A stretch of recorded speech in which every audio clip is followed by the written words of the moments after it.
Imana ikunda ubuzima muri prive, apana gusengera gusa muri rusange. Rata hari imbere y'uburiri bwawe ukwiye kuhagira icyumba cy'amasengesho.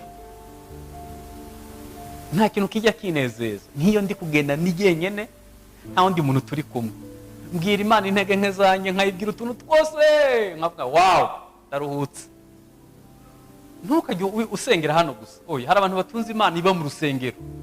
Ukwiye kubaho ubuzima Imana igukeneye mu ibanga, kubera ko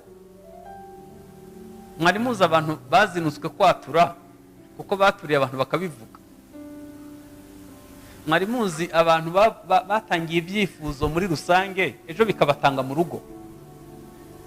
Ni byiza gusenga, ariko ni byiza gusenga wihereranye n'Imana.